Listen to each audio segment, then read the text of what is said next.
Hi everyone, Toothany Hot Tano here, the internet's hottest.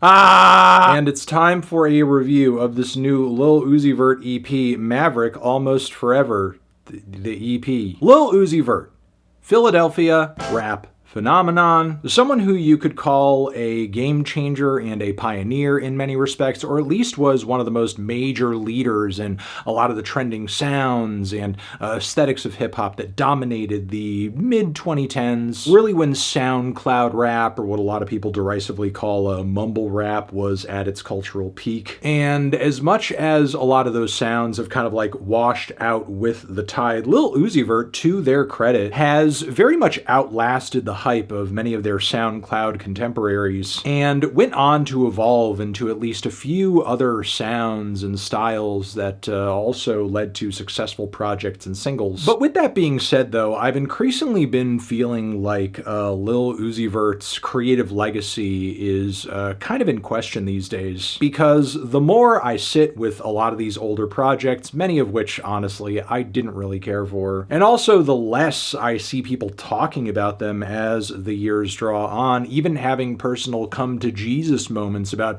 their actual level of artistic quality, it makes me kind of wonder if Uzi, more than any other artist in their generation, is kind of making the single-use plastic equivalent of music. Because the more I go back to a lot of these older projects and songs, even ones that honestly at the time I perceived as having some decent highlights, be it either the Pink Tape or maybe even a few cuts from Love is Rage 2, even those tracks I just don't really get that much out of these days. And I feel like I'm getting even less out of this new EP, and no, I don't just simply mean by virtue of it being a short 7-track project with a bonus song at the end. No, I literally think this is like one of the worst and most pointless projects Uzi has ever released into the world. Like, not only is there nothing new, nothing refreshing, nothing catchy, and nothing well put together among the 8 tracks here, but this has to be one of the laziest crops of songs Uzi has ever put together too. I mean, there are multiple performances on this record that are honestly god-awful. Like, I did not pull up to this EP wanting to hear Uzi Vert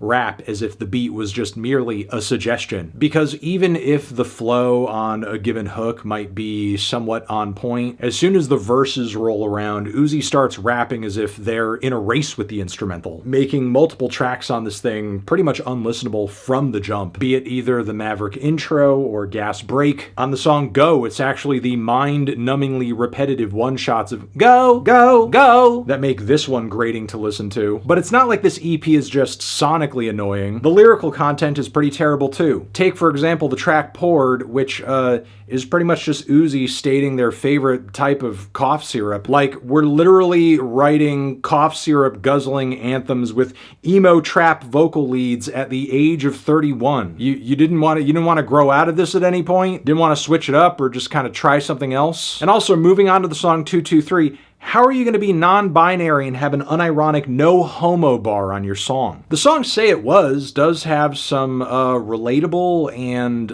commendable, sort of sentiments around losing loved ones who you knew at one time at a different point in your life, but whatever goodwill is struck up by this track is immediately just obliterated by the closing bonus London, which is just nothing but Uzi straight up rapping in this mock British accent for a few minutes, just going like, "Hey, governor, water bottle." Like, I'm sorry, but who is vibing to this? This is just so stupid and unserious, and not even in like a cool, creative, funny, tongue-in-cheek, hee-hee-ha-ha way. Whatever humor is here is just offensively dumb and juvenile that I can't even imagine who the hell this could be connecting with in 2026. Like, I'm sorry, if you're around Lil Uzi Vert's age and you kind of like grew up on their music, hearing them do basically the same thing you heard them do over 10 years ago at this point, you should have moved on to better things. Meanwhile, anybody who is a younger rap listener who is, still in tune with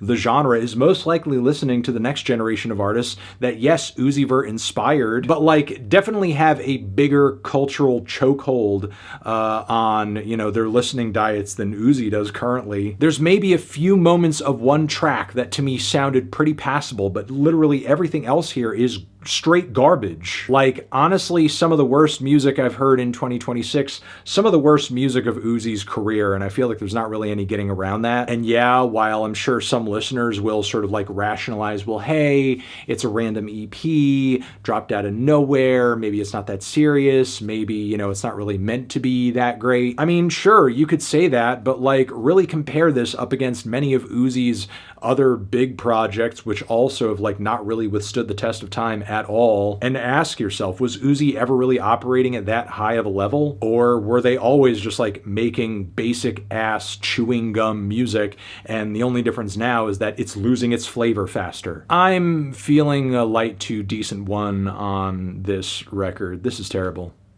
Yeah, this is awful. Transition, have you given this EP a listen? Did you love it? Did you hate it? What would you rate it? You're the best, you're the best. What should I review next? Hit the like if you like. Please subscribe and please don't cry. Hit the bell as well. Over here next to my head is another video that you can check out. Hit that up or a link to subscribe to the channel. Anthony Fantano, Lil Uzi Vert, forever.